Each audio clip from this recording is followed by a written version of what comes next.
नमस्कार साथियों, आप देख रहे हैं इस समय हमारा टीचशाला यूट्यूब चैनल, आपका एक भरोसेमंद यूट्यूब चैनल।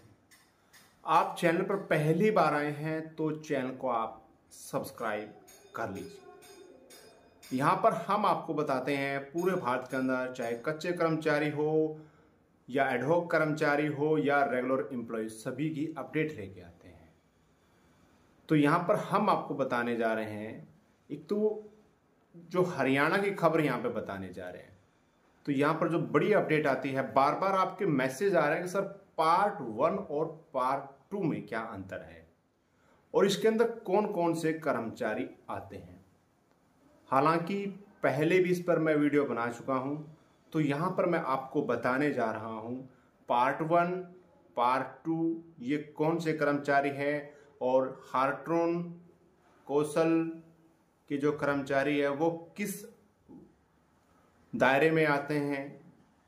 क्योंकि आज जो 1,20,000 प्लस कर्मचारियों का जो जॉब सुरक्षा का जो मामला चल रहा है, उसको लेकर विभिन्न तरह की आपको यूट्यूब पर वीडियो देखने को मिलती हैं।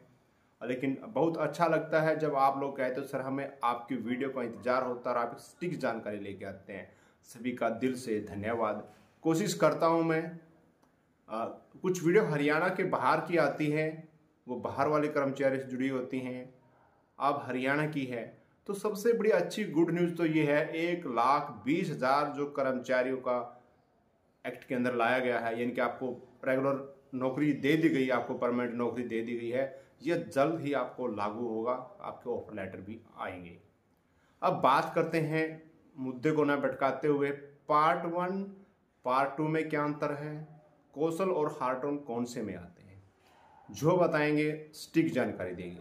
सबसे पहले सुनते हैं हम पार्ट 1 में कौन से एम्प्लॉय आते हैं। देखिए, कौशल योजना से शुरू होने से पहले जब विभिन्न एजेंसियां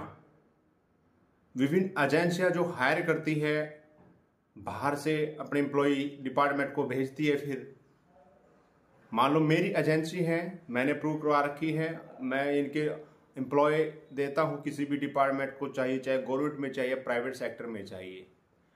तो यहाँ पर उसको हम ठेकेदार तो नहीं कह सकते, एक फर्म हो जाती है।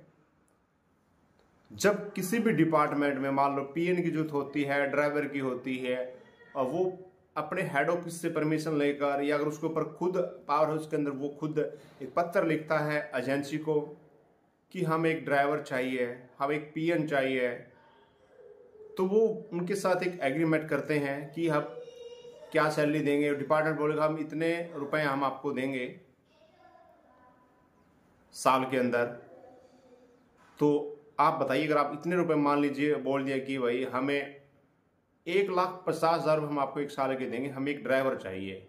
अब वो एजेंसी का रूल है, वो डिपेंड करता है उसको कितने पैसे देता है, किस एक्ट के तहत उसको पैसे देता है। क्योंकि एक मिनिमम वेज का रूल भी होता है कि कोई भी लेबर होता है तो उसको ये सैलरी देनी है, उनका एक अलग बना होता है गवर्नमेंट का। तो उसके हिसाब से वो टेंडर मान लो 1,50,000 में ले लिया, तो वो 1 लाख यानी कि 1 लाख रुपए में कोई एम्प्लॉय भेज देते हैं, यानी कि उसको 10,000 महीना देंगे, लेकिन डिपार्टमेंट उसको 1.5 लाख रुपए ही देगा, उसकी बचत हो जाती है वो। यानी कि डिपार्टमेंट आपको पैसे नहीं देता है, लेकिन आप काम डिपार्टमेंट में करते हो। डिपार्टमेंट में आप आते हो, आपकी अटेंडेंस लगती है, फिर वो अटेंडेंस आपकी एजेंसी को भेजी जाती है, और साथ में फिर जो वेतन है वो डिपार्टमेंट एजेंसी को देता है कि इस महीने का इनका वेतन है। अब वो जीएसटी सब कुछ काट कूट के जो भी है, और जिस हिसाब से पीएफ काटना वो अपने हिसाब से काटते हैं, और वो फिर डिपार्टमेंट में जो एम्प्लॉय लगा होता है एजेंसी के द्वारा उसको सैलरी देता है। ये हो जाता है पार्ट 1। और पार्ट 1 में कोई भी पोस्ट आ सकती है, ABCD, यानी किसी भी श्रेणी की पोस्ट आ सकती है, इसमें कोई दो राय नहीं है। और बात फिर करते हैं यहाँ पर, कई क्या होता है, ठेका दे दिया जाता है। किसी डिपार्टमेंट ने ठेका दे दिया, भाई किसी ठेकेदार को ठेका दे दिया, हमने भाई ये काम करवाना है, और ये मान लो जो गाड़ियां हैं, इन गाड़ियों को 4 गाड़ियां हमारे पास, इनके लिए हमें ड्राइवर चाहिए, आप अपने हिसाब से इन गाड़ियों को रखो और इसमें ड्राइवर आप ही लगाओ। तो वो होता है पूरा ठेका दे देना, अपने हिसाब खुद वहाँ से ड्राइवर भेजेगा। डिपार्टमेंट में नहीं भेजेगा, वो सिर्फ गाड़ियों में भेजेगा या गाड़ियाँ ही भेजेगा, और जो भी टेंडर होगा।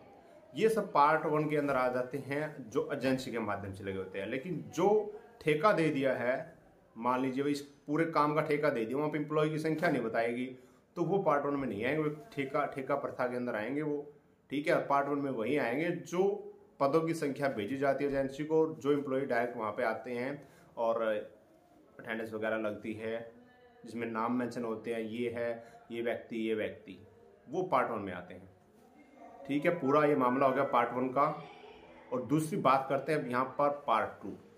पार्ट 2 के अंदर क्या होता है, पार्ट 2 के अंदर कोई भी डिपार्टमेंट एक एडवर्टीजमेंट निकालता है, जिस पद की वहाँ पे खाली पोस्ट हो, चाहे क्लर्क की हो, सहायक की हो, लिपि स्टेनो की हो, पियोन की हो, कोई भी पोस्ट होगी तो उसकी एक एडवर्टीजमेंट आती है न्यूज़पेपर के अंदर, और वहाँ पर फार्म भरवाए जाते हैं आपके, या डायरेक्ट इंटरव्यू के लिए बुलाया जाता है, जो भी उनका प्रोसेस होता है जिस पोस्ट के अगेंस्ट। तो वहाँ पर एडवर्टीजमेंट के माध्यम से इंटरव्यू के लिखित परीक्षा के हिसाब से जैसे भी होता है, स्टेबल होता है उनको, तो एम्प्लॉय हायर करती है डायरेक्ट। तो वो हो जाते हैं पार्ट 2 के अंदर। पार्ट 2 को आपको पता है रेगुलर एम्प्लॉय का जो वेतन होता है वो वेतन आपको उनको मिलता है, जो 2017 से चलो लागू किया है, समान काम समान वेतन। तो इस सैंक्शन पोस्ट के अंदर आता है। अगर कोई वो सैंक्शन पोस्ट पर लग गया और कोई रेगुलर एम्प्लॉय वहाँ पर आ जाता है या नई भर्ती हो जाती है उस पद पर, तो उस पद को वहाँ से उसको हटाया जा सकता है या उसको कहीं ट्रांसफर किया जा सकता है। ये पार्ट 2 में आते हैं जो सैंक्शन पोस्ट पर लगे होते हैं। अब बात आती है जो हार्टन के एम्प्लॉय है वो पार्ट 1 में आते हैं, पार्ट 2 में आते हैं। तो इसके लिए यही है, हार्टन की जो पॉलिसी है वो अलग है, वो ना ही पार्ट 1 में आती ना ही पार्ट 2 में आती। उनका वेतन एक मुश्त होता है सभी हार्टन के द्वारा जो आते हैं एम्प्लॉय। और एक यहाँ पर थोड़ा बदलाव देखने में आता है थोड़ी, लेकिन सैलरी वही, आपका काम वही है। जैसे मान लो कोई क्लर्क की वीकेंड पोस्ट है, उसके अगेंस्ट आपको रखा जाता है, काम आपको कंप्यूटर का करना होता है, वो आपको सैंक्शन पोस्ट पर बोल सकते हैं, लेकिन आप पार्ट 2 के अंदर नहीं आओगे। सैंक्शन पोस्ट पे जरूर आ सकते हो आप, लेकिन पार्ट 2 में आप नहीं माने जा सकते, ना ही पार्ट 1 में, क्योंकि हार्टन की पॉलिसी पर कोई पार्ट 1 पार्ट 2 नहीं लागू होता। ये CS का लेटर है जो पहले जारी किया गया था। ठीक है, क्योंकि ये जो हार्टन की पॉलिसी है समय समय पर, IT पॉलिसीज को हम बोलते हैं, IT पॉलिसी का समय समय पर बदलाव किया जाता है। इस पर ना ही पार्ट 1 के अंदर आती ना ही पार्ट 2 के अंदर। ये एक लिखित आदेश है, आपने नहीं देखा होगा, बहुत पुराना है, जब से हार्टन बना हुआ उस टाइम से। तो इसलिए इसकी पॉलिसी अलग है और इसकी सैलरी खुद हार्टन की जो पॉलिसी होती है, अमेंडमेंट होकर आती है, उसके अनुसार आपको दी जाती है।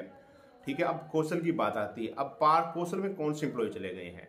जो आदेश है आपने पढ़ा भी, अगर ध्यान से आप पढ़ते तो उसके अंदर यही था कि जो पार्ट 1 के एम्प्लॉय है उन सभी को कौशल में डाला जाए। अब कौशल की अलग पॉलिसी बना दी और पार्ट 1 को खत्म कर दिया है, और ठेका प्रथा भी वहाँ पे खत्म हो चुकी है, क्योंकि कौशल के माध्यम से ही एम्प्लॉय हायर करने लगे हैं डिपार्टमेंट। और जो कई एम्प्लॉय ठेकेदार के अंडर काम करते थे, जब उनको भी इसके अंदर डाल दिया गया। अब आपको पता कुछ एम्प्लॉय रह भी गए हैं और इनके प्रॉपर वे में इसका वेरिफिकेशन भी नहीं हो पाया कि क्या यही एम्प्लॉय थे ठेकेदार के पास जब इनको कौशल में डाला गया, क्या दूसरे इनको बदल दिया गया, क्या कुछ गोलमाल हुआ है। अब इसका कुछ नहीं कहा जा सकता अभी, क्योंकि उसका कोई प्रूफ नहीं है डिपार्टमेंट के पास कि ये एम्प्लॉयज ठेकेदार के पास थे। ये सच बात है और यहाँ पर थोड़ी गड़बड़ भी हो सकती है। तो इसलिए कौशल में जो ऑलरेडी डिपार्टमेंट पार्ट 1 के अंदर काम कर रहे थे उनको तो कोई दिक्कत नहीं, वो तो ओरिजिनल है वही है। लेकिन जो ठेकेदार के अंडर जो जहाँ पदों की संख्या नहीं बताई गई थी, केवल काम का ठेका दिया गया था, यानी कि 12 पद मान लो चाहे, लेकिन वहाँ पर जो ऑफिस में डाटा ही नहीं था उनको भी कौशल में डाल दिया गया है। तो वहाँ पर थोड़ी दिक्कत जरूर है। ये है मामला पूरा पार्ट 1 पार्ट 2 कौशल और हार्टन का। जो एडहॉक होता है वो भी ऐसे ही होता है, डिपार्टमेंट ही डायरेक्ट भर्ती उसकी करता है। ठीक है, तो जैसे कोर्ट में आती है। और ये जो पॉलिसी आई है, एक्ट आई है, ये उन्हीं पर लागू होगा जो हरियाणा के डिपार्टमेंट के अंदर लगे हुए हैं। हरियाणा के डिपार्टमेंट से ही सैलरी लेते हैं, यानी कि हरियाणा के ही होने। सेंटर की स्कीम में हो आप तो आपको इस पॉलिसी का लाभ नहीं मिलने वाला है। आशा करता हूँ आपको बहुत अच्छे से समझ में आया होगा पार्ट 1 क्या है, पार्ट 2 क्या है, कौशल और हार्टन और एडहॉक क्या है, सभी का अच्छे से मैंने आपको बता दिया है। और आप कौन से वे में आते हैं कमेंट में जरूर लिखना। आप कौन सी श्रेणी में हैं, पार्ट 1 में है, पार्ट 2 में, हार्टन में है, कौशल में है, आपको कितने साल नौकरी करते हो गए हैं। और वीडियो को ज़्यादा से ज़्यादा शेयर करना है और लाइक करना है।